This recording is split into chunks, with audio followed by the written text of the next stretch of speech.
Ô pessoal, bem-vindos aqui à nossa aula 19, direto da Norton Broadcasting Studios, aqui da minha casa, certo? Hoje a gente vai brincar um pouco com hardware de disco e hardware do clock, que eu já venho falando, já tenho algumas aulas e é muito interessante isso aqui. Primeiro, hardware de disco. Os discos vão cair em desuso, não tenho a menor dúvida, mas ainda é bastante interessante conhecer porque, primeiro, saber como ele funciona, né? E segundo, eles ainda não caíram em desuso, né? E são lentos, são absurdamente lentos. Então nós vamos ver também algoritmos para uso disso daqui que, por incrível que pareça, eles foram emprestados, um deles pelo menos, de uma coisa que diria até bem improvável que vocês soubessem, ou pelo menos que se fosse adivinhar de onde é que veio. Isso mostra como ideias do SO vêm de outras áreas e como ideias do SO vão para outras áreas. É por isso que é muito interessante estudar esses algoritmos. Bom, vamos começar aqui, pessoal, com o que é um disco. Esse disco mecânico de vocês, ele é pelo menos um disco, um prato, com uma cabeça de leitura. Esse disco simplesmente não existe. Mas enfim, vamos pensar assim. Lembra disco de vinil? Lembra, né? Coitado, né? Coitado de mim, né? É tipo um discão que só tinha uma agulha. Seria, em sua versão mais estupidamente simples assim, um disco com uma cabeça de leitura. O que é essa cabeça de leitura? Nada mais é que uma bobininha num braço que corre o disco todo. A magnetização do disco gera corrente nessa bobininha que manda pelo braço, é óbvio que manda por fios, né? E para a controladora, e a controladora lê esse sinal. É assim que funciona. É assim que você lê. E como você grava o caminho inverso, ao mandar uma corrente elétrica para essa bobina, ela gera um campo magnético que magnetiza o disco. Por isso, ímãs não são amigos de discos magnéticos. E nem nenhum outro campo magnético meio do mal. Então, passou numa rede de alta tensão, coisas ruins podem acontecer. Botou um ímã em cima do HD, coisas ruins vão acontecer. Sabe? Então, depende do tempo que você deixou lá, mas com certeza vai acontecer. Então, muito cuidado com isso, certo? Mas por que eu digo que esse disco não existe? Gente, porque é metálico. O disco ele é metálico. Ele tem duas faces. Eu consigo magnetizar a parte de cima e a parte de baixo. Então, por que eu vou usar uma cabeça só? Então, normalmente as cabeças vêm dupla. O disco está rodando aqui e a cabeça passa entre. Que é o que nós estamos vendo aqui, ó. O disco está aqui no meio e nós temos duas cabeças de leitura escrita, chamada só de cabeça, tá? E elas estão na ponta do braço. Só que os discos, tudo bem, laptop, você tem um disco só, pelo menos o meu. Não esse, eu não sei, mas os que estragou eu olhei eram um só. Mas HDs para desktops são maiores, você consegue ter mais de um prato, mais de um disco. Caso em que cada prato, como está vendo aqui nessa figura, ele é servido por um braço. E cada braço aqui, ó, cada intervalo entre pratos é servido por um braço. Esse braço aqui tem duas cabeças, uma para cima e outra para baixo. Esse aqui também. Logicamente, o último só tem a de cima e esse primeiro aqui só tem a cabeça de baixo. O ponto é, esses braços, eles andam assim, eles não andam independentes. Eles giram em torno do mesmo eixo aqui. É um motor só que leva. Certo? É assim que funciona. E o disco fica rodando. E aqui velocidade? Cara, o fabricante que botou e está lá nas especificações do disco. Certo? Então é muito interessante. Um ponto muito interessante é que discos rodando consomem energia. Então uma parte do SO, a gente não entra nesses detalhes, ela é devotada a poupar energia. E uma forma de poupar energia é tentar prever quando o disco será usado.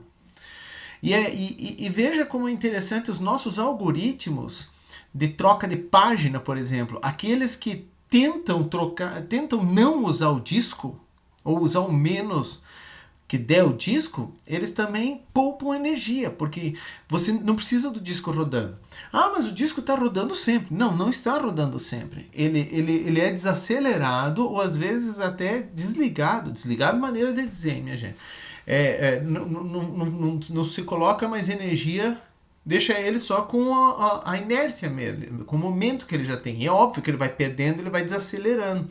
Aí quando eu sei que vou precisar, eu reacelero ele para a rotação que eu preciso. Quando ele atinge a rotação, ele está pronto para ler. E isso deixa a primeira leitura mais lenta? Claro que deixa, mas poupa energia. Temos sempre que ver isso daí. Então veja como troca de página, os nossos algoritmos, eles tendem também a ser planejados não só por questão de tempo, mas também questão de energia. Porque, aliás, hoje a gente está acabando com o planeta, né? E uma fatia interessante de culpa vem justamente da gente usar tanto as máquinas. Bom, como que funciona o disco? Beleza.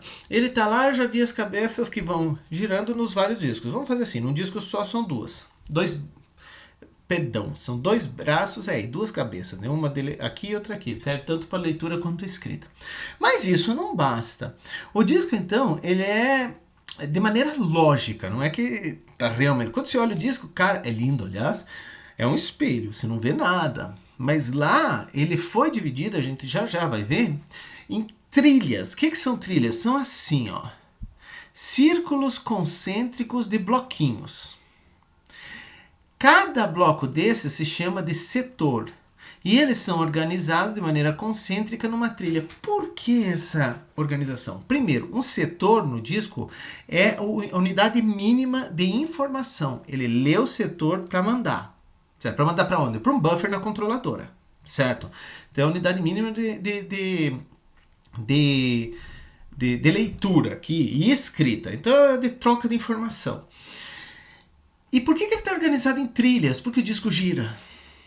Então você posiciona a cabeça aqui, o disco vai naturalmente girar e essa trilha toda vai, vamos dizer que ele esteja girando nessa velocidade. No caso aqui as trilhas estão numeradas ao contrário, era para estar dessa velocidade, nessa direção. Era para estar girando nessa direção aqui, ó. Tá vendo?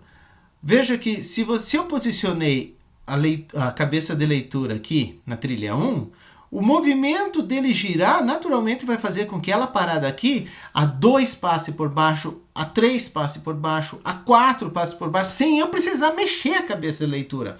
Isso é muito importante.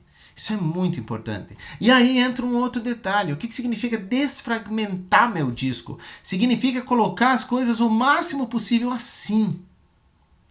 Para quê? Para minimizar o tempo que eu gasto movendo esse braço. Porque, veja, o disco já está rodando, gente.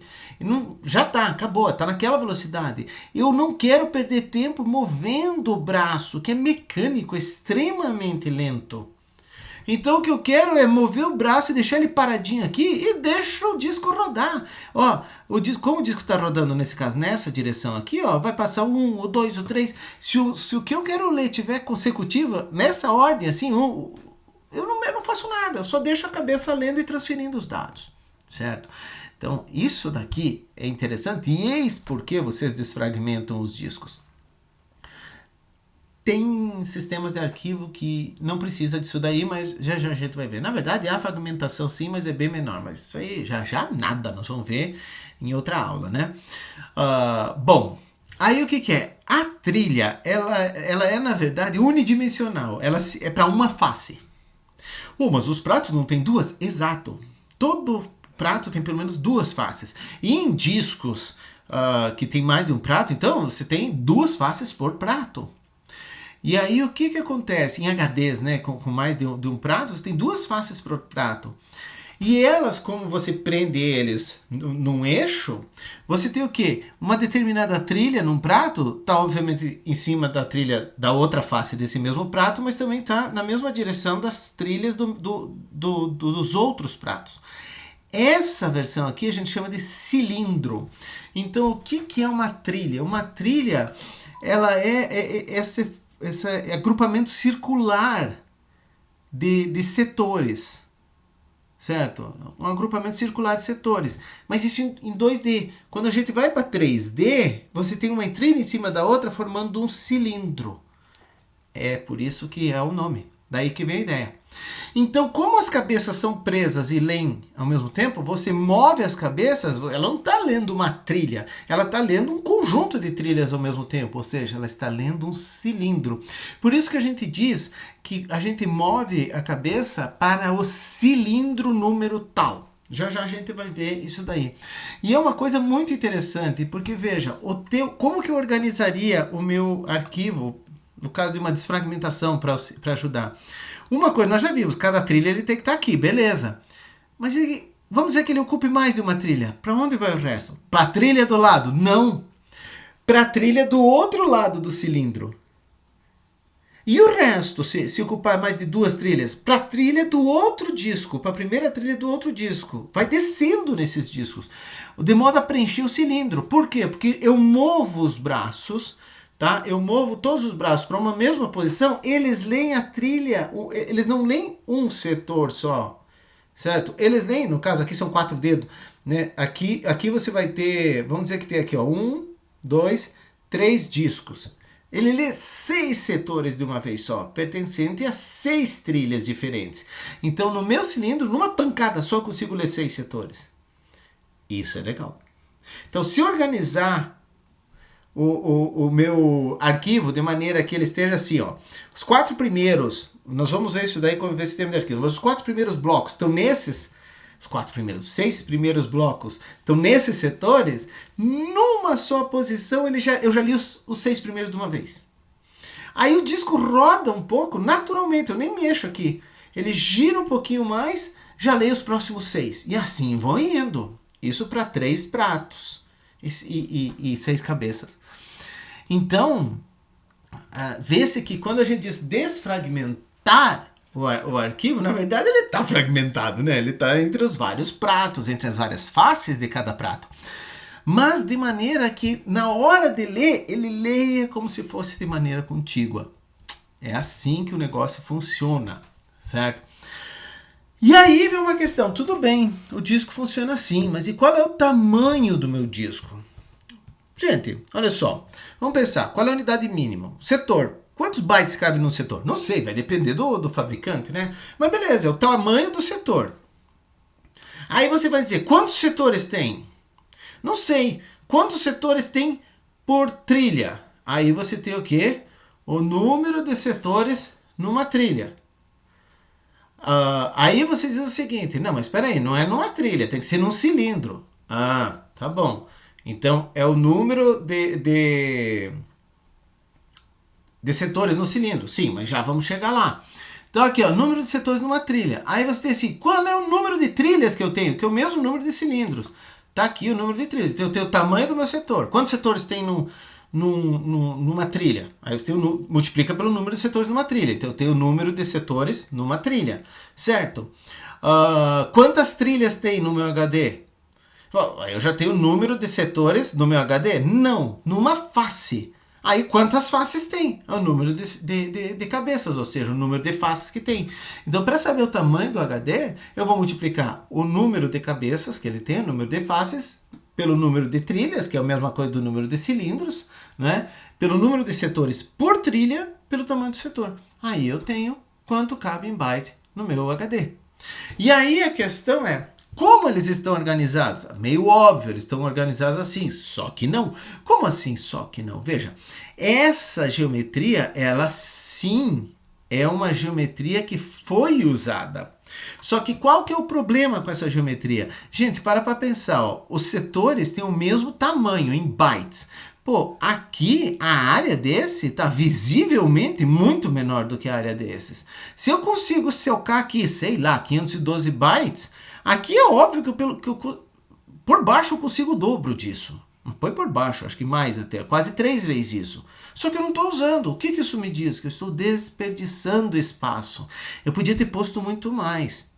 Então, essa geometria, embora tenha sido usada no início, ela é abandonada. Os discos de hoje, eles apresentam zonas em que você vê assim, ó, aqui, por quê? Porque a densidade de informação por, sei lá, centímetro quadrado, por assim dizer, é a mesma, é o mesmo material. Então, se aqui eu consigo colocar, vamos chutar 512 bytes, aqui eu desperdicei um pouco, aqui eu desperdicei um pouco mais, aqui não, já quebra, 512. Aqui vou aumentando até quebrar de novo. Isso aqui é uma representação bem simples, onde só tem 2 zonas, mas podem ter mais zonas, sabe? De modo que ainda haja desperdício, mas seja bem menos do que isso.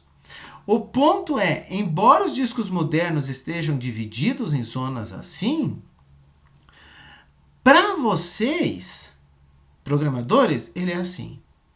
Para o SO, ele é assim.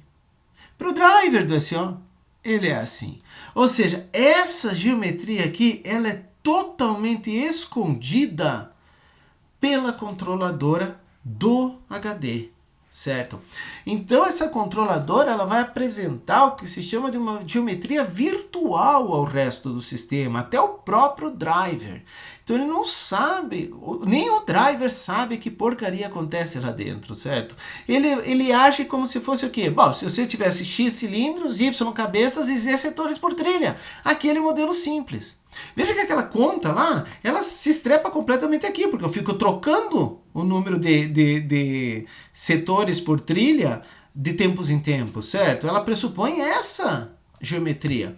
E não. E quem faz é a controladora, é o circuito do dispositivo mesmo, que vai fazer o mapeamento automático, é óbvio, de uma requisição para X cilindros, Y cabeças, Z setores para a realidade. Ela que vai fazer a conversão. Isso é muito importante, por quê? Porque quando o fabricante faz um novo HD com alguma outra, sei lá, botou um prato a mais, mudou a densidade, sabe? Ele fez um novo HD. Ele faz a controladora de modo a reutilizar o mesmo driver, não precisa mais mexer com, a não ser que ele faça umas mudanças bem substanciais, mas se mexeu só na geometria, não precisa mexer com o resto do sistema, nem com o driver. O driver fala XYZ, eu faço um circuito que mapeie para as coisas reais. Tá? E os discos hoje em dia, você sequer precisa saber essa geometria. Você tem um endereçamento lógico, você tem os setores assim, de 0 até o tanto que ele aguenta, e é isso. Sabe? Então, mesmo pro driver, você na verdade, para o sistema como um todo, né? Os seus blocos são de 0 até lá, sem considerar mais nada, certo?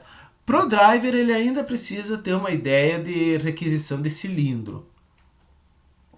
Até para poder fazer algumas otimizações que a gente ainda vai ver. Mas é isso. Tudo bem, então fabriquei um prato metálico magnetizável. Ele está pronto. Está pronto caramba, cara. Não. Você precisa fazer o quê? Você precisa formatar. Ah, é o que eu faço. Não, você não faz isso. Essa formatação não.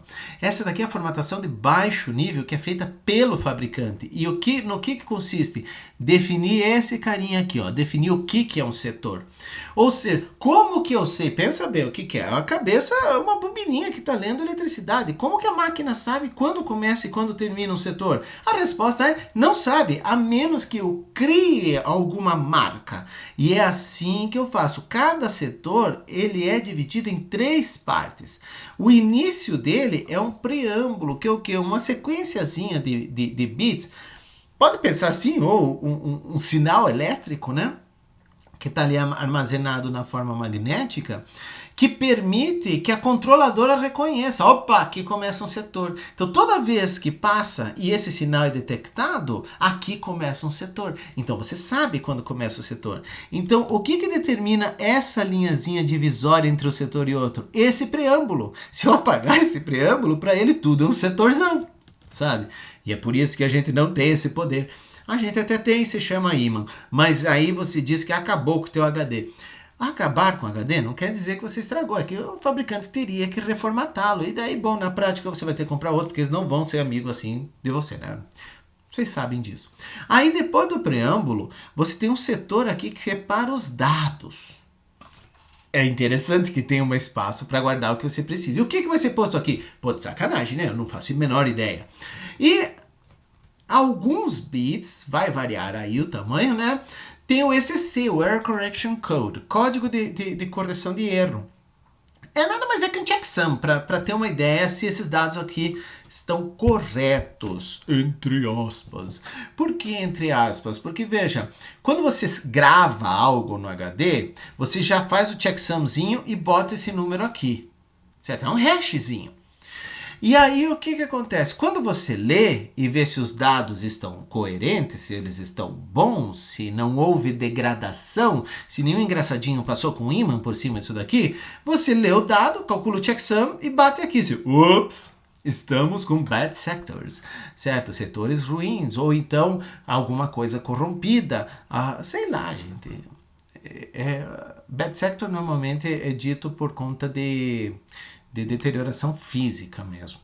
Mas na prática você detecta, bom, depende, bad sector pode ser que não conseguiu nem gravar, certo? Você grava e bota o ECC, quando vai ler diz, ih, tá errado. Isso daí é do mal mesmo. Então, você tem que ter esse errozinho. Por que é errado assim? É um hash. Significa que mais de uma coisa vai ter o mesmo hash. E pode ser que houve uma mudança não intencional, ou seja, rolou uma deterioração que gera o mesmo ECC. Pode. Não é impossível, mas vamos dizer que é o azar do inferno, hein, minha gente? É altamente...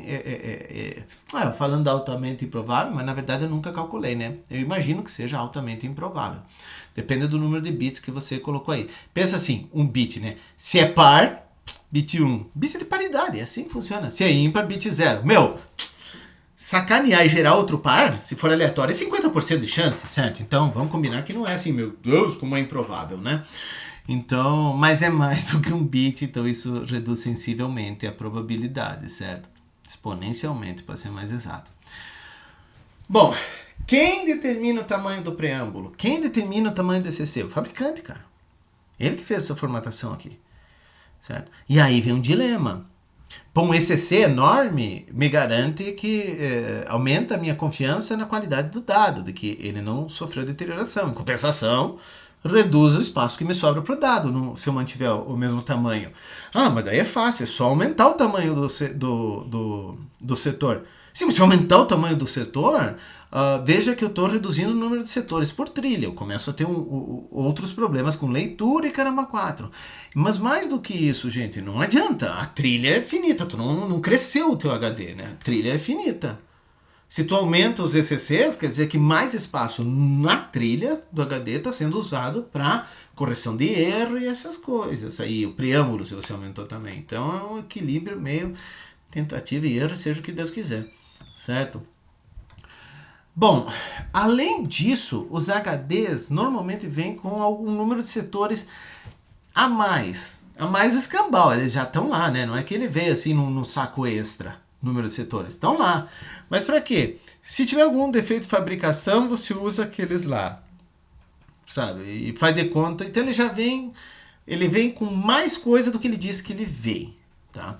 E é claro, quando você formata isso, você gasta espaço com ECC, o Error Correction Code, Error Correction Code, e com o preâmbulo. Se você gasta espaço com isso, qual é o tamanho do seu HD? Porque aquele nosso cálculo lá, sobre o tamanho do HD, era ele peladinho, sem gastar espaço com isso. E agora? Tá? Na verdade, você não sabe. Você não sabe porque vai depender do tamanho do preâmbulo e justamente desse ECC. Além de quantos sobressalentes foram postos. Então, só pelo material e tudo não tem. Mas uma coisa interessante é que essa redução, segundo o Tannenbaum, pode chegar até 20%. E o que eu acho uma puta sacanagem é quando te vendem como se o bicho não precisasse de nada disso. Ou seja, com a capacidade pré-formatação, quanto ele teoricamente armazenaria caso não precisasse de ECC e do preâmbulo. Só que não. Então, você compra um disco de, sei lá, 10 tera, o bicho vem com 9. Você, cadê o... sabe? Ou 8. Você, ei. Mas piora. Por quê? Porque você ainda mete um sistema de arquivos lá dentro que já come outro pedaço. Então, teu bichinho de 10 tera ficou com 7, sabe? Você, sabe? Você, cadê o resto? Quem roubou? Não roubou. Sabe? É aí que foi a diferença. Esses valores eu estou chutando, minha gente, esse negócio do 7. Não é tanto que reduz, né? Mas reduz sensivelmente, que eu lembro de comprar HD na época de 10 GB, né? Faz tempo. E o bicho vinha com 8. Sabe? Você, sabe? Porque você é estudante, você já está com o dinheiro contado, você precisa daqueles 10 e o desgraçado vem com 2 a menos, você fica assim, sabe? É por causa disso. Faz parte. Não, do que eu vi, todos que eu vi tiveram esse problema, né? Mas também não foram tantos. Então eu desconheço quem venda com uma capacidade real pós-formatação de baixo nível, sabe? Mas imagino que tenha. Ou de repente se mudou a prática da indústria aí, o pessoal agora passou a fazer isso, eu sinceramente não sei. Bom, nessa formatação de baixo nível, você também tem a definição de onde está o início de cada trilha. E aí você poderia até pensar aqui, a trilha 0, por exemplo, essa aqui é a trilha 0, o setor 0 da primeira trilha, o setor 0 da segunda, o setor 0 da terceira, e por aí vai, é do centro para lá, né? Tudo bem, só que vocês têm que lembrar que o HD está girando. Então vamos dizer que ele esteja girando aqui nessa direção.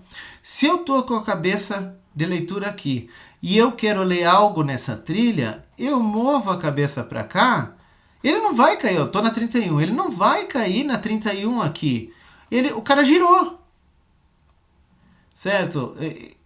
Se aqui tá ruim porque os números já estão deslocados, mas o ponto é, se eu tô aqui e quero ir para cá, nesse movimento que eu fiz da cabeça, o disco girou e essa daqui passou. Então, se todas forem numeradas, vamos pegar 0, 0, 0, 0, 0, 0, 0, vamos supor que tudo fosse aqui 0. E eu tô na primeira desse e quero ir para a primeira do outro. É só mover aqui. Não, ela passou. Ou tô nessa e quero ir para essa, é só mover, ela passou. Aí eu tenho que esperar ele dar uma volta para chegar debaixo da cabeça de leitura de novo. Por conta disso, é bastante comum que a posição do setor 0 de cada trilha ela seja deslocada. Se chama de torção cilíndrica, o cylinder skew. Você torce um pouco. Como assim? Vamos pegar aqui uma que esteja mais fácil de ver. Olha essa daqui, ó, 0. Olha onde é que está o 0 da próxima. Aqui. E o 0 dessa aqui, ó. Aqui. E o 0 dessa aqui. Percebem? Por que isso? Porque se eu estou no 0 dessa e quero ir para o 0 da outra, eu só movo o braço. Enquanto eu movo o braço, o disco girou e o 0 dessa outra veio parar aqui. Da mesma forma, se eu estou no 0 aqui, eu movo o braço. O disco girou, o 0 dessa daqui que veio parar aqui. É para isso. Daí eu consigo botar... Claro que isso aqui, essa numeração, ela é lógica, né, minha gente? É o circuito que é feito. Mas eu consigo mapear como se o disco tivesse parado, muito louco. Então, isso daqui... Quer dizer, parado não. Como se o braço se movesse de uma trilha para outra, de um cilindro para o outro, instantaneamente. Sabe? E aí, ao fazer isso aqui, ao formatar assim, e ao mapear, fazer esse mapeamento lógico aqui dessa maneira, na prática, é como se o braço fosse instantâneo, o movimento dele, tá? Isso aqui aumenta o desempenho justamente por não precisar o disco dar uma volta para chegar no setor 0 de novo. Senão seria até uma bagunça, né, minha gente? Como é que até que não, mas ficaria um pouco mais bagunçado de como botar as coisas saber onde está cada pedaço de cada arquivo nesse disco. Além disso, temos um outro detalhe técnico aqui, que é o quê? Você, quando lê, o sinal passa pelo braço e vai para um buffer, certo? Na controladora. E quando esse buffer enche, ele é transferido para a memória. Isso leva algum tempo, quase nada, mas leva. Então, entre duas transferências desse buffer na memória, você pode comer bola, o disco não para de girar, ele passou. Então, se o negócio estava contínuo no disco lá, contínuo, não do ladinho do outro, assim, perdeu. Vai ter que esperar o desgraçado dar uma volta de novo para chegar debaixo da cabeça. Aí qual é a solução que o pessoal pensou? Uma coisa que se chama entrelaçamento, que é não numere os setores de maneira consecutiva. Aí, gente, esses desenhos aqui estão bem simplificados, porque é óbvio que vai depender da geometria do disco, vai depender do tamanho do buffer. Então você vai ter um conjunto consecutivo, outro não, e, sabe? Pulando. Então, mas pensando na ideia, sem entrelaçamento, o disco está girando assim, né? 0, 1, 2, 3, 4, 5, 6, 7.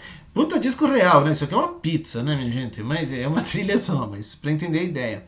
Com entrelaçamento simples, por exemplo, você bota um aqui, um setor aqui, pula, aí põe o 1, pula, põe o 2, pula, põe o 3, pula, aqui era para vir o 4, né? Mas pula, né? Mas enfim. E aí do 4 pula pro 5, pula pro 6 e assim vai. Então você tem menos coisa. Com entrelaçamento duplo, tem um setor, pula, tem outro, pula, tem outro. E na prática são grupos. Porque você tem que ler e colocar no buffer da controladora. A menos, é claro, que o buffer da controladora aguente um setor. Se o buffer da controladora é para ler um setor do disco. Não lê mais de um, só um. E daí transfere para a memória. Aí sim está valendo esse esquema aqui nos setores. Então você tem um entrelaçamento que é ficar pulando, que vai depender muito da velocidade de rotação do teu disco, é óbvio. Por quê? Porque é o tempo de transferir da controladora para a memória. A gente pode dizer que é mais ou menos fixo isso daí, né? O circuito lá e acabou. Mas se o teu disco gira mais rápido, vai ter que pular mais setores, né, minha gente? E isso quem vai fornecer para vocês é o fabricante.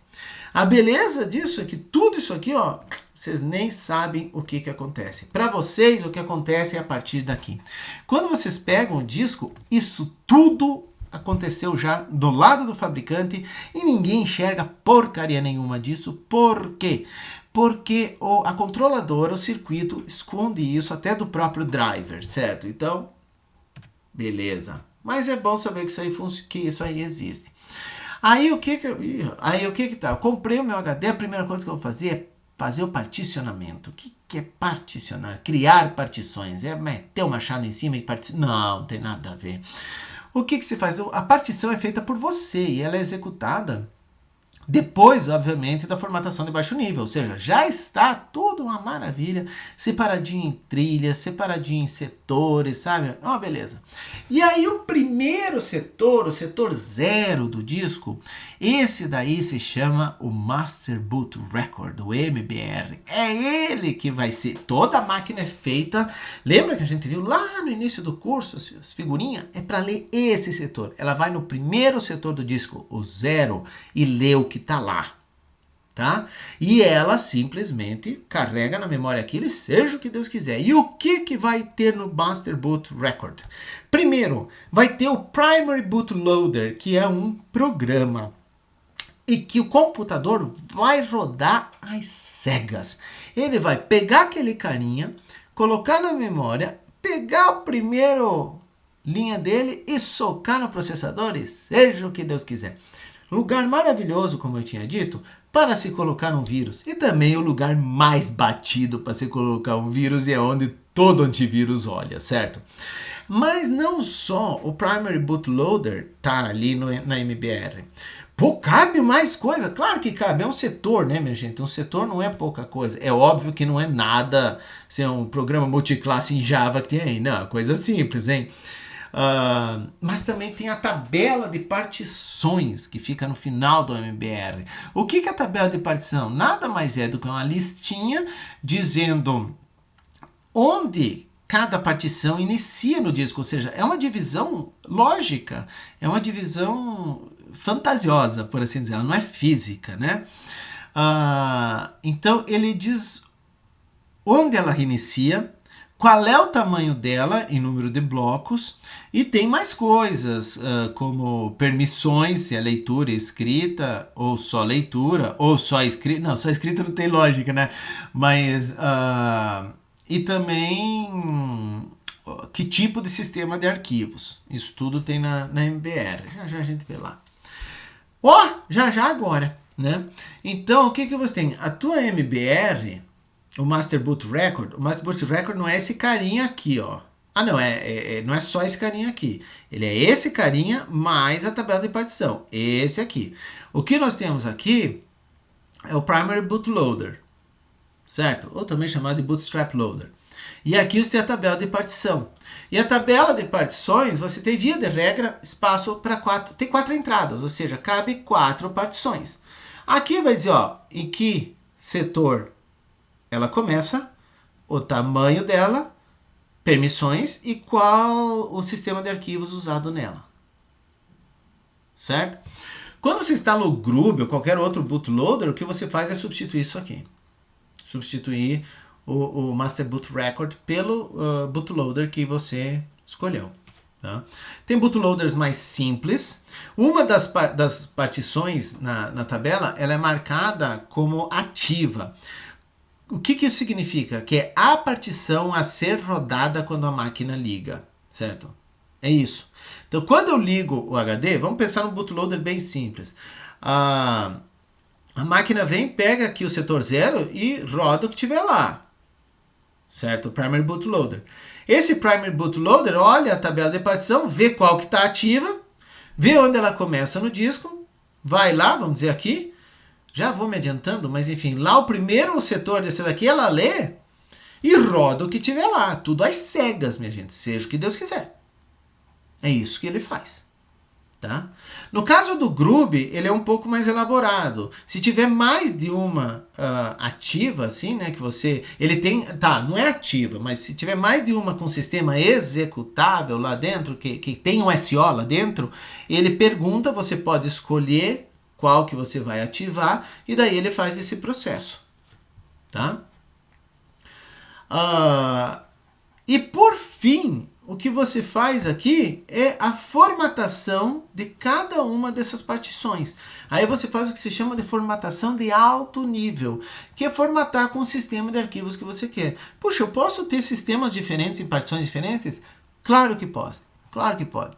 Então, como é que você faz para formatar em alto nível? Você precisa definir o bloco de boot, tá, esse é o primeiro lá, mas se você tem que criar uma lista ou bitmap de blocos livres, isso aí é tudo nós vamos ver quando a gente vê sistema de arquivos.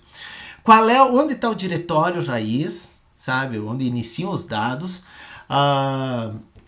e também você define se é um sistema, você cria um sistema de arquivos vazio. Quando a gente vê sistema de arquivos, a gente vai ver isso daí.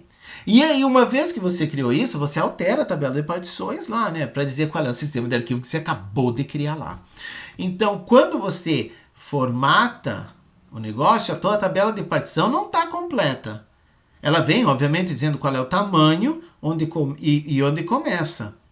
Mas ela não vem com permissões definidas e não vem com o sistema de arquivo definido. Quando você formata de alto nível cada uma dessas partições, não precisa rodar 4 vezes. Ele pode dizer, formate todas nesse mesmo estilo, certo? Mas aí sim essa tabela aqui é povoada, dizendo o tipo de sistema de arquivos, como nós vamos ver o x3, o NTFS, nós vamos ver também FAT32, certo? É uma pancada, minha gente, não vou nem brincar. E é isso, e daí o teu sistema... sim, tem que marcar lá qual que é a principal lá, certo? A ativa. Essa precisa ser marcada, eu esqueci o termo. Isso é normal, tá? Então é assim que você vai fazer. Então ele vem com uma formatação de fábrica, que é separar em trilhas, setores e tudo mais, e daí você que tem que adicionar informação a mais, que é o quê? Criar as partições, que basicamente... povoar o primeiro setor lá, o MBR, Master Boot Record, e daí lá tem a tabela de partições, cada partição. Quantas partições eu tenho? Cara, quando você vai formatar a tua máquina, ele já pergunta quantas partições você quer ter. Você pode criar quantas quiser, sabe? Pô, mas não cabe só 4? Cabe só 4, mas aí você tem as partições lógicas, que são o quê? Uma partição te leva a outra e o primeiro bloco, em vez de ter um loader, né, ou qualquer outra coisa, ele vai ter o quê? Ele vai ter uma outra tabelinha de partição e com um programa que olhe lá, sabe? E, enfim, isso aí você pode criar um monte. Não tem porquê, mas vai saber. Então, retomando lá do início, como funciona o boot? Você liga a máquina, a BIOS, ela vai ler, né, pulando os passos lá, né? Mas depois ela vai... Primeira... Mentira, né? Mas vou pular os passos. Ela vai ler e executar o que está no MBR. Seja o que quer que esteja lá, ela vai às cegas. Aí esse programa, espera-se, olha a tabela de partições, vê qual que é ativa. Ou, se tiver mais de uma que pode ser rodada, embora tenha uma principal, ele elenca e pergunta ao usuário, qual que você quer, sabe? Aí você escolhe, ou ele vai na ativa, e pega e lê o primeiro bloco dessa partição. Lá, você vai ter um bootstrapzinho loader lá, é uma coisa, né? Que vai buscar nada, ele vai saber onde no HD está o kernel e vai lá ler e rodar. Ou às vezes o próprio kernel está lá, sabe? Então, aí o kernel faz o resto do trabalho. Por uma questão de uniformidade, quer tenha um SO, quer não, toda partição vai ter esse bloco de boot no seu início, sabe? Bom, tudo bem, falei pra caramba, então a gente já viu como é que funciona, como é que ele é organizado, como tá formatado e tudo. Aí a gente quer saber, tudo bem, eu sei que é lento, mas será que não tem como eu melhorar algumas coisas? Bom, ocorre que não. Mas algumas outras sim. Vamos dizer que componentes têm o tempo de acesso à informação no disco? Eu quero acessar, eu quero ler alguma coisa. Bom, para começar, você tem o tempo de posicionamento, que é o quê? Você tem que mover o braço para a trilha correta lá, para o cilindro correto, né? Então você está aqui, você move o braço para o cilindro correto. Então esse é mecânico, é o motor que faz, né? O motor a diesel, não, é elétrico. É um motorzinho que leva lá, certo? Não é motor nenhum, você vai ter por indução, mas não importa. Você mexe mecanicamente, certo? E aí você também tem o quê? O atraso rotacional, a latência, que é o tempo necessário para que o setor fique debaixo da cabeça de leitura. E depois o tempo de transferência. Então veja bem, você tem o tempo de mover a cabeça até lá. Só que, estou na trilha certa, mas não estou no setor certo. Espero o disco girar até o setor certo chegar e tem o tempo de transferir. Certo? É isso. O tempo de transferir, a não ser que você tenha o poder de mudar as leis da física, não vai rolar ajudar. O tempo de chegar, só o fabricante consegue comandar fazendo um HD que gire mais rápido, certo? Mas não cabe a você. O que você consegue comandar? A velocidade do braço? Também não consegue comandar. O máximo que você consegue comandar é mexer os braços com as cabeças de leitura. Ocorre que esse tempo é o tempo que domina, sabe? Ele é o pior tempo para muitos discos. E aí, o que acontece? Vamos pensar, se eu estou usando intensamente o disco, é provável que enquanto eu estou lendo, sei lá, um setor, outras requisições cheguem. Seja porque eu estou lendo um arquivão enorme, eu tendo várias requisições de entrada e saída. Então o que eu poderia fazer? Quem que gerencia isso? O driver do HD é que vai se virar com essas requisições. E o que ele vai fazer para ajudar? Ele vai manter uma lista ligada de todas as requisições que chegaram. E lembra, na medida que vai atendendo, ele pode gerar uma interrupção. E como que ele organiza? Essa lista é indexada pelo cilindro, pela trilha. Eu falo trilha, mas trilha é 2D, cilindro é 3D, é a mesma coisa, hein, minha gente? Então, ela é indexada pelo número do cilindro. Por que não pelo número do setor? Porque não importa no final das contas, importa qual é o cilindro. Porque eu estou mexendo só no braço. O braço não escolhe setor, ele escolhe cilindro. O setor ele tem que deixar girar o disco, certo? Então é isso, indexada pelo número de cilindro. Então, é como se fosse uma tabela, assim, não completa, né? não quadradinha, em que você tem aqui cilindro, sei lá, 0, tem tantas requisições. Uma lista ligada para cada cilindro, certo? É assim que ele faz. E aí, ele pode usar de alguns algoritmos de escalonamento do braço. Oh, nossa, ele tem poder de escalonar o braço? Claro que tem, é só mandar na ordem certa para a controladora as requisições, de modo a minimizar o movimento do braço. Não precisa controlar o braço, é a controladora que controla o braço. Mas o que ele pode fazer é mandar as requisições de cilindros na ordem certa, de modo a minimizar o movimento que a controladora tenha que fazer para mover o braço. Haha, isso aí é legal. Então, o que vai acontecer? First come, first served. First come, first served é a fila, né, minha gente? É na ordem das requisições é onde ele vai chegar. Fizer requisições para determinado cilindro. É aquele lá. Chegou para o próximo, não tem problema. É outro. Então, cara, é isso. Então vamos pensar assim num exemplo. No meu disco com 37 cilindros, tá? É um prato só, em cima e embaixo. E ele está lendo um bloco no disco, no cilindro 11. Não importa qual bloco. Aí surgem requisições para um ou mais blocos, não precisa saber quantos, nos cilindros 1, 36, 16, 34, 9, 12, nessa ordem. Gravaram? Que bom. Porque, ó, tá aqui o desenho. Então você tem os 37 cilindros, ele está agora aqui no 11, certo? No cilindro 11. E as requisições que chegaram foi para 1, 36, 16, 34, 9, 12. Então ele está aqui, ele move. Pensa assim, o que é isso? Pensa que isso daqui é uma visão do disco de lado. O disco está aqui, eu fiz assim, tá? Então o centro do disco, tô chutando, tá mais ou menos aqui. Tá? Aqui está o pininho. E as cabeças leem aqui, né? Você tem uma cabeça aqui na horizontal. O que ela? Ela está aqui atualmente lendo isso aqui. Certo? Tá no 11. Aí chegou para a requisição 1. Eu tenho que mover para lá, para a borda do disco. A borda é a trilha 0. Mas vai lá para o cilindro 1. Leio o que está lá. Aí chegou para o 36. Tenho que mover para o outro canto aqui, que é o 36. Tá. Leio o que tinha lá. Aí chegou para o 16. Move para o 16. Leio o que está lá. Chegou para o 34. Move para o 34. Percebe que eu estou mexendo a cabeça assim? O braço, melhor dizendo, estou mexendo o braço assim, que nem louco. É isso que eu estou fazendo. E aí a questão é quantos cilindros eu andei nesse meio do caminho, certo? Para atender essa sequência aqui. Vamos lá. Do 11 para o 1, eu andei 10 cilindros. Aí do 1 eu fui para o 36, andei 35.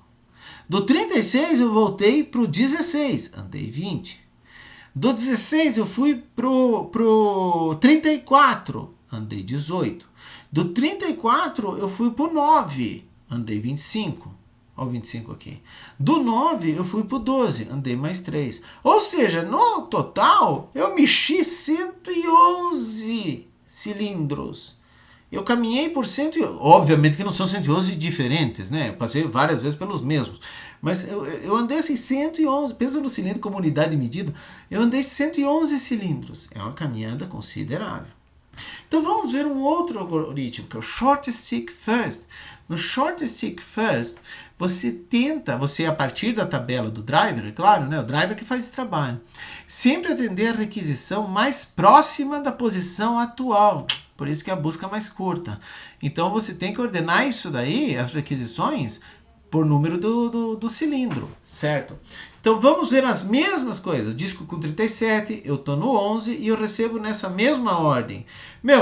Só que antes, ó, em vez de do 11 pro 1, quem que tá mais perto do 11? É o 12. Então eu vou do 11 pro 12. Aí quem que tá mais próximo do 12? O 9. Desse pessoal aqui. Claro que aqui já foi atendido, esquece. Quem está mais próximo do 9? O 16. Quem está mais próximo do 16? O 1. Quem está mais próximo do 1? O 34 e do 34 o 36. Poxa, quanto ele andou nisso?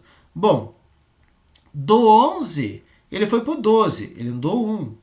Do 12 ele foi para o 9, ele andou 7. Do 9, ele foi para o 16, ele andou 15. Do 16, ele foi para o 1, ele andou 33. Não, ele andou 15, falando bosta. falando coisa ruim. Do do 1, ele foi pro 34, andou 33. E do 34 ele foi pro 36, andou 2. Quanto ele foi no total? 101. Quase metade, pouco mais da metade. É interessante. Só que qual que é o problema, gente? Na medida que mais requisições forem chegando, o que vai acontecer? Veja, no first come, first served, elas vão para o final. Todas vão ser atendidas. Só que vamos dizer que tem um fluxo contínuo de requisições. Eu vou dando preferência a quem está pertinho dentro da cabeça. E a galera aqui das bordas? Por quê? Porque a ordem é mudada toda hora. E quem está mais longe de onde a cabeça estava, está lá nas últimas posições. Se chegar gente, vamos dizer, aleatoriamente distribuída, eu vou continuar assim. Vou ficar mais pro meio. Certo? A maior parte do tempo. Só de vez em quando eu atendo outra. Rapaz, isso quer dizer que o teu programinha que estava esperando para troca de página ou para salvar alguma coisa, olha, só Jesus salva aí, rapaz, porque já era. Tá, então vai ser um problema grande. É por isso que, embora pareça maravilhoso, ela vem com esse problema. E aí que o pessoal veio com outro algoritmo, de um lugar bem improvável, de um elevador. Como é que muitos elevadores funcionam, especialmente em prédios altos? Cara, ele começa a subir. Ele não fica que nem loucura assim, não, tirando em filme, né? Tem filme que... Mas enfim, ele começa a subir. E se o cara aperta assim, eu tô subindo, apertou embaixo, ele ignora. Ele só vai abrir se estiver no caminho para subir. Chegou lá na última requisição, aí ele inverte e vai descendo. E ele passa a ignorar quem quer subir. E vai descendo até atender o último que quer descer. E assim vai. Então ele fica assim, é o algoritmo do elevador. Então ele ignora requisições que fazem com que ele mude de direção, ou que sejam, no caso do elevador, na direção errada, né? Porque a pessoa quer subir ou descer. Vamos ver que ele não tem esse controle. Tem elevador que tem um botão, né? Que você sobe ou desce. Vamos dizer que não tem esse controle. Você só apertou dizendo, eu quero você. Ele ignora. Eu tô subindo, o cara tá lá embaixo, ignora, filho. Chega até o último, que é atender o último. Não necessariamente o último andar, né? Mas a última requisição. Aí, agora eu vou voltando.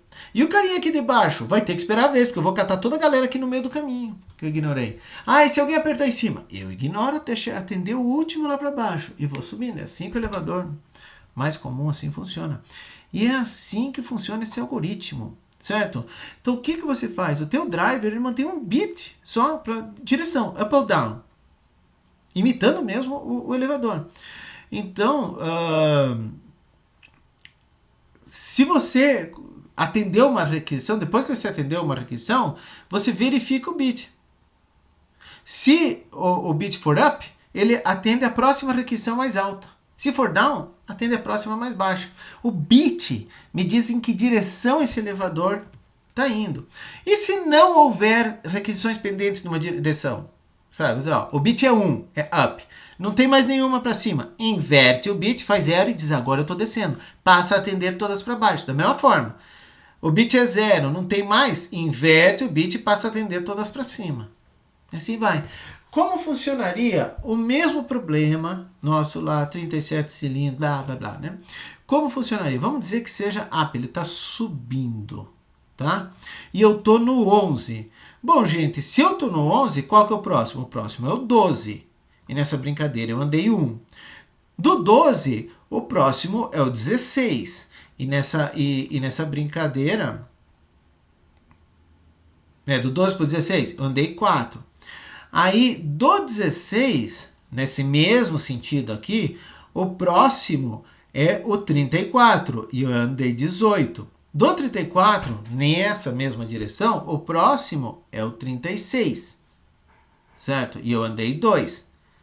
Aí nessa mesma direção não tem mais nada, inverte o bit. Na direção oposta, quem que é o próximo? O próximo é se eu estivesse descendo, ou seja, o mais perto ali, né? É aquele que está no 9, e aí eu desço 27. Do 9 nessa mesma direção, qual que é o próximo? É o 1. E daí eu andei 8. Quanto eu andei? 60. Olha só, gente, andei menos do que o 61 do short stick first. Ou seja, o elevador é sempre melhor. Não, nesse exemplo ele foi melhor, né? Pode esquecer, né, minha gente? Mas a beleza... Se tem uma beleza do elevador e do first come, first served, é que todos serão servidos. Não tem esse caso de, na medida que vai entrando, ele vai ficando preso numa região atendendo os mais curtos. Não. Vai entrando. Se estava para frente, eu vou servir. Se estava para trás, eu vou ignorar até inverter o meu bit. Mas e se começar a chegar gente só para cima? Gente, o HD não tem infinitas trilhas. Uma hora ele, da última trilha não passa. Então chegou na última trilha, ele vai acabar invertendo e servindo. Então é isso. Pode demorar um pouquinho mais. Mas vai. Só que, por que ele poupa tanto tempo? Porque, meu, olha, pensa aqui o braço, o disco. Eu tô fazendo assim, ó. Inverti. Inverti. Inverti. Tô fazendo assim, ó. Constantemente. Certo? Enquanto que no short stick first ele pode ficar aqui. Anda pouco, mas não sai do meio. Ou não sai de onde começou. E no outro ele anda muito e fica pirando, sabe? Porque é aleatório o negócio. Ele vai para posições aleatórias. Então esse é mais compassado. Isso é legal.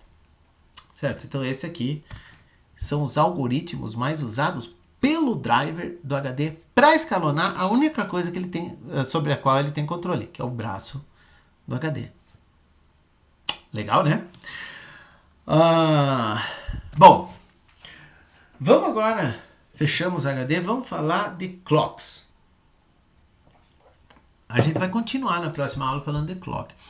O que compõe o clock? Nós já vimos, como todo dispositivo, ele vai ter o hardware e o software, que é o hardware do clock, né? Vai variar de clock para clock, já vamos ver. E o driver dele, que é o software.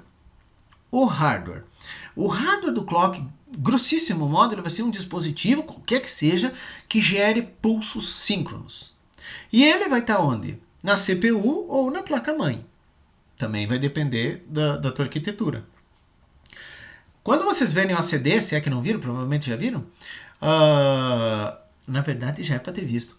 Vocês vão ver como que o clock é usado para executar as instruções. Ele que faz, que sincroniza todas as instruções no computador. Então, na pipeline, um passinho da pipeline é cada oscilação do meu clock. Tá? E é óbvio, né? Quando nós temos questão de multiprogramação, é essencial para time sharing, porque você tem também a interrupção do clock, que não é a mesma coisa da frequência do clock. Às vezes é, mas não necessariamente a gente vai ver, certo? E daí, isso daí vai ser essencial para eu trocar de processos e tudo mais. Então, gente, sincronizar circuito e trocar de processo é o clock. O clock é o cara na máquina, tá? Agora vamos ver o que é a frequência do clock. Essa frequência de oscilação é hertz. Vai, megahertz, gigahertz, kilohertz, e aí vai. Não nessa ordem, né? Quilo, mega, giga, e aí vai. Tem dois tipos básicos. Um deles, que é como se usava antigamente, e ainda se usa em vários dispositivos, use a corrente elétrica. A corrente elétrica, no caso do Brasil, oscila em 60 Hz, no caso da Europa em 50 Hz, certo? E use essa oscilação. E aí o que você tem? Cada oscilação da rede é uma interrupção. Oh, rapaz, interessante. Mas o circuito também é movido assim? Infelizmente você também tem essa. São raros, mas em máquinas eles não... Já era, né? Computador assim, mas, o rádio-relógio vários ainda usam isso daí. Que, se é que vocês usam o rádio-relógio, né? Também tá meio cavernoso isso daí. Mas usava isso daí. E beleza. Depois... compensar, tanto é que a companhia elétrica, porque isso daí não é assim, 60 Hz pero não mútil, né? Ela compensa os ciclos depois. Ao final do dia ela compensa os ciclos que foram perdidos justamente para não ter problema com quem usa, com dispositivos que usam isso como clock, certo? O que vocês têm na tua máquina é um clock com 3 componentes, chamado de clock programável. O que ele vai ter? Ele vai ter um oscilador de cristal, um cristalzinho piezoelétrico. Quartzo é um cristal piezoelétrico. A piezoeletricidade é uma bruxaria da natureza que é muito interessante. Por quê? O que ele faz? Se você faz pressão em um cristal piezoelétrico, e eu não estou dizendo você apertar, tá, ô He-Man? Eu estou falando assim de pressão mesmo, sabe? Rochas, tem rochas que tem campo. Se você faz pressão em um cristal piezoelétrico, ele gera uma corrente elétrica. É por isso que tem muitas rochas que possuem um campo magnético, mesmo sem serem magnetita, esse tipo de coisa, sabe? O que elas têm? O que acontece? Acontece que elas têm cristais de quartzo pressionados, não é qualquer pedrinha, né, minha gente? É uma rocha considerável, pressionados dentro da rocha que acaba gerando uma corrente elétrica e, por sua vez, gera um campo magnético. Então, não precisamos saber disso, certo? Mas é interessante. Uma outra característica dos cristais piezoelétricos é, se eu soco-lhe um sinal elétrico nele, ele vibra numa determinada frequência que vai ser determinada por como ele é cortado, ou seja, como ele está organizado. E ao vibrar, ele gera um sinalzinho nessa frequência.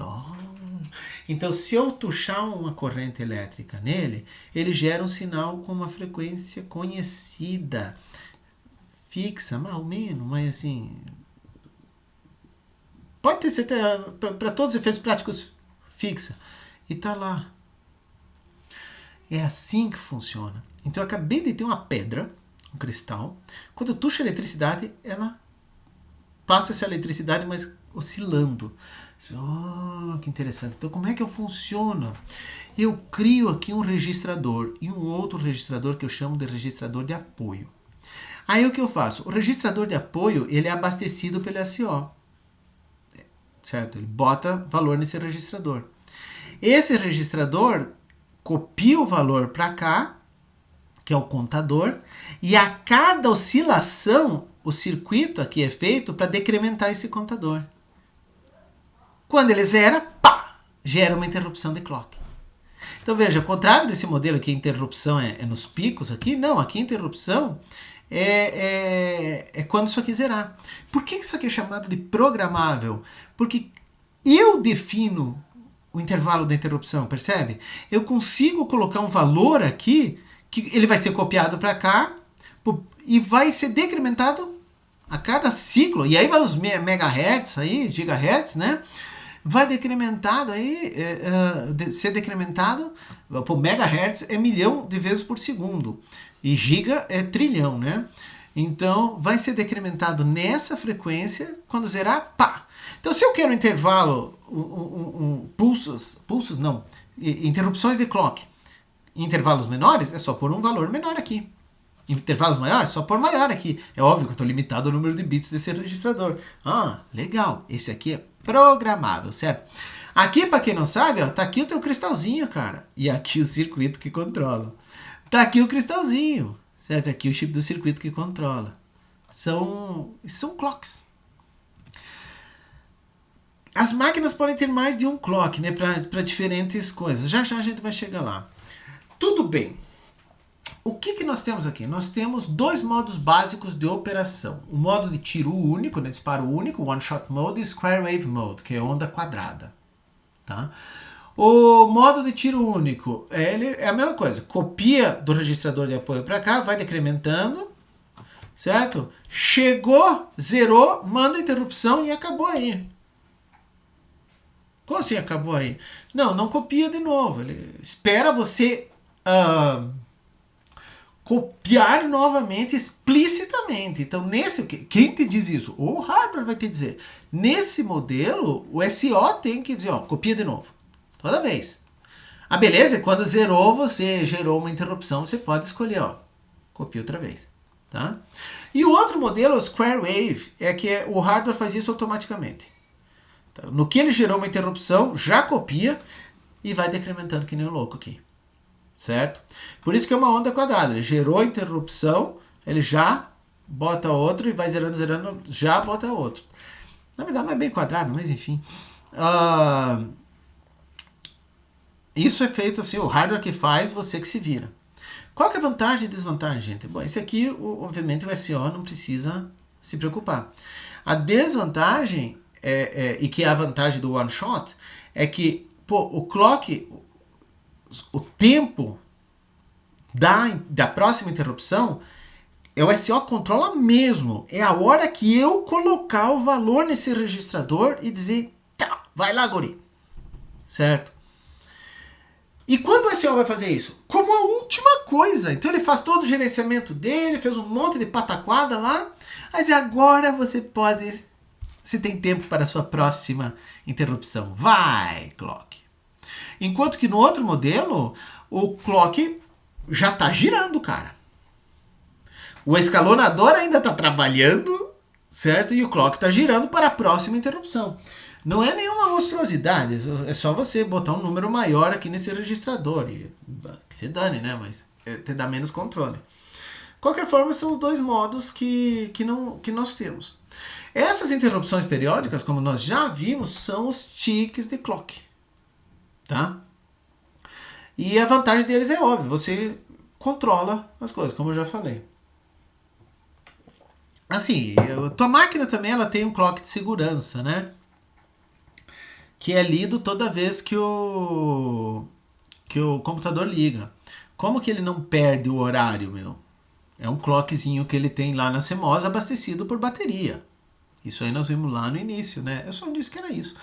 Mas é isso que tem. Tem que ter alguma coisa que conte o tempo. E isso é um clock, tá? E o software do clock, o driver do clock, o que ele faz nessa brincadeira? Gente, o dispositivo só gera os pulsos e as interrupções. É isso. O clock é que se vira em o quê? Manter a hora do dia, evitar que os processos executem por mais tempo, gerando a interrupção, né? Passando adiante a interrupção. Contabilizar o uso da CPU, tratar coisa de alarme, nós vamos ver acho que na próxima aula. Temporizador guardião, também vamos ver na próxima aula, se eu não me engano. Coletar estatística, então vai variar de driver para driver. Mas vamos ver, manter a hora do dia. O que é a hora do dia? Você chama também de tempo real. Como assim tempo real? É o tempo cronológico. Pô, parece redundância, mas eu quero dizer o tempo natural. Não é, por exemplo, você tem o tempo em que o programa rodou, ou seja, efetivamente usou a CPU. Não é a mesma coisa do tempo sideral, o tempo do universo, certo? Então, esse daí é o tempo real. É basicamente a data e a hora correntes. Eu já falei, ele vai checar a CMOS lá para ver a hora corrente, ele pode perguntar ao usuário, pode acessar algum serviço de rede, lembrando que tem atraso em rede, né? É bastante complicado isso daí, então você tem que checar em mais de um servidor, verificar atraso, estimar, é complicado. Mas enfim, e como que eu armazeno isso? Você tem que armazenar isso num registrador, né? Você tem que armazenar em alguma coisa, é um valor. E de que valor é esse? Vai variar de sistema para sistema. Por exemplo, no caso do Unix, conta o tempo, né? Desde as 12 horas, em número de segundos, desde as 12 horas do dia 1º de janeiro de 1970. Eu honestamente não sei por que essa data. No Windows, mesma coisa, só que desde 1º de janeiro de 1980. O número de segundos. Também não sei, não fui atrás de saber por que dessa data. Certo? E como ele mantém a hora do dia? Gente, vamos pensar numa coisa bem simples. Eu não conto segundos, eu conto tique do clock, ou seja, interrupções. Eu tenho um contador. Eu abasteço ele quando a máquina ligou, eu abasteço ele com a hora que ela tinha armazenado a CMOS. E a cada tique do clock eu vou incrementando. Simples, né? Você pode fazer. Até o circuito pode incrementar. Não é o que acontece, mas o circuito pode incrementar automaticamente. Não faz. Quem faz é o driver guardando esse valor. Qual que é o problema? Pensa numa máquina bem podre, 60 Hz. Com um contador de 32 bits. Ele estoura em 2 anos. Com gigahertz, esquece. Tudo bem que as interrupções não são gigahertz, né? Não seria muito mais interrupções do que esses 60 mesmo. Então, o que eu faço? Porque ele vai estourar em 2 anos, na pior das hipóteses. Bom, uma coisa é, bom, já que 32 bits é pouco, só que 64. Bom, para começar, você só empurrou com a barriga essa bagaça aí, mas tudo bem. E é óbvio que tem um custo maior nesse negócio. Então, em vez de contar tick do clock, por que eu não conto segundos? Mas foi o que você disse, Norton, por que você está voltando? Eu cantei a bola antes, certo? E estou mostrando por que tick do clock não é, ou seja, interrupções do clock, não é uma boa ideia. E como é que eu contaria em segundos? Mantenha um contador auxiliar. E a cada interrupção você incrementa ele. Quando chega ao máximo que daria 1 segundo, o número de interrupções que daria em 1 segundo, você incrementa o contador dos segundos. Então você carrega a hora do dia para um registrador e incrementa os segundos. Gente, com 32 bits, tá? Essa mesma máquina aí dos 60 Hz levaria 136 anos.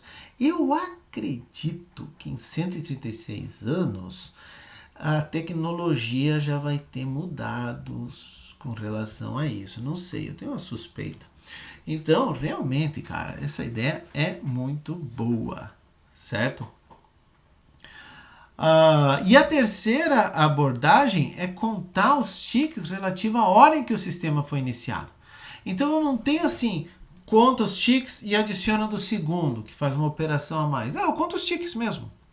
E toda vez que alguém precisar da hora do sistema, eu tenho o horário de inicialização, somos ticks. Não é legal?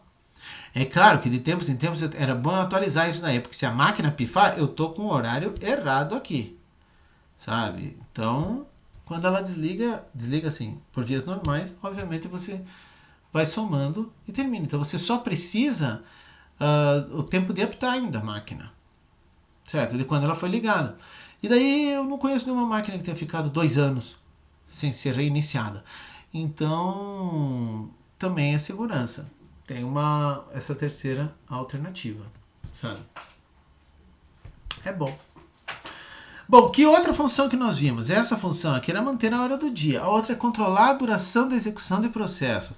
Bom, minha gente, isso daí nós já vimos. O escalonador bota lá rolando a interrupção. O driver the clock simplesmente passa a interrupção para o SO chamando o que precisa. Ou, e aqui vem um ou, você pode definir, por exemplo, que o teu quantum tem mais de uma interrupção do clock. Aí o que é? Isso aí vai depender do driver do clock também, né? Mas o driver do clock ele pode ter um contador dizendo, ó, quantas interrupções você quer pro quantum? O SO bota lá, eu quero 3. Ele vai lá, a cada interrupção do clock ele decrementa e vida que segue. Quando aquilo zera, aí ele faz uma chamada ao SO. Olha, ele não gera uma interrupção? Não, a gente diz que ele passa a interrupção, na verdade ele chama o método SO. Lembra que o clock já está no kernel, né? Aí ele faz uma chamada ao escalonador lá. Não é o escalonador, é o dispatcher, blá blá blá, vocês lembram, né? Mas é isso. Aí que ele vai fazer uma chamada à parte do SO para gerenciar o processo. E é claro, a partir do momento que você bota 1 naquele contador, a cada interrupção tá valendo. Cada interrupção do clock, você vai ter uma chamada ao escalonador. Então, é uma coisa interessante como o driver do clock ajuda a controlar a execução de processo. Outra coisa é contabilizar o uso da CPU, que lembra que alguns algoritmos de escalonamento que a gente viu, eles dependiam de saber o quanto que o processo usou de CPU. E aí? Bom, ocorre que eu preciso sim que o hardware me ajude nisso. E eu já tinha cantado essa bola aí. Se o processo inicia, você pode iniciar um segundo clock, por isso que eles têm mais de um, certo? Quando o processo para, por algum motivo, gente, fez entrada e saída, enfim, o que o SO faz? Ele lê o conteúdo desse clock aí, na verdade ele chama o driver, né, para ler. Ele lê o driver, lê o conteúdo desse contador aí, passa para o SO que armazena seja no BCP ou na tabela de processo, normalmente para ser rápido na tabela de processo, certo? Armazena para depois quando ele voltar. E nisso eu tenho exatamente o tempo que o bicho ficou na CPU, porque veja, eu coloquei ele na CPU, antes de colocar eu iniciei o clock, coloquei ele na CPU, ele está rodando. Quando alguém vai tirar isso? Quando for chamado de novo o SO. Vai ter que ter uma interrupção. Ou um trap. Ele chamou o SO. O SO rodou, já ativa o driver lá, ó. Dá isso daí. É óbvio que tem uma variaçãozinha, mas é pequena. Aí quase todo esse tempo foi rodando, exceto essa chamada SO, foi rodando o programa. Isso aí é legal. Uma alternativa é você, em vez de ativar o clock, não, eu quero que seja mais rápido. Mantém no driver mesmo um ponteiro para o campo na tabela de processos que o driver tem que atualizar. E aí a cada tique de relógio ele incrementa esse campo. Certo? Tá, é possível. Só que você passou o controle para o driver, aí não é muito legal, porque se outras interrupções ocorrerem, como por exemplo qualquer outra entrada e saída, o driver do clock não faz ideia que aquilo está acontecendo para ele. Ele não faz ideia que interrompeu, sabe? Então, tá contando. Não, tá contando. Tá louco? Não. Então, botar a bola pro SO, ele chama o driver quando é uma interrupção do driver, ou chama... na verdade, ele sempre, como quem vai controlar esse tempo aí, quem lê o registrador vai ser o driver, ele vai chamar sempre o driver, mas ele tem esse poder de chamar o driver. Tá? Na prática, minha gente, é quem que tem o comando. O driver não pode ter o comando todo aí. O SO tem que dar o comando. Porque, honestamente, mesmo se o driver tivesse automático, qualquer outra interrupção, o SO poderia fazer esse trabalho, né? Então não é nenhum bicho de 7 cabeças remendar isso daqui. É mais a ideia pura mesmo. Beleza? Então é isso, pessoal. Quem quiser saber mais sobre o Groove, tem aí uma referenciazinha, né? E daí nós vamos ver aí, próxima aula, vamos continuar um pouco mais com o clock aqui. E estamos chegando no final. Depois, acredito, venha sistemas e arquivos e, finalmente, segurança. E provavelmente eu estou esquecendo alguma coisa. De qualquer forma, fica para a próxima, certo?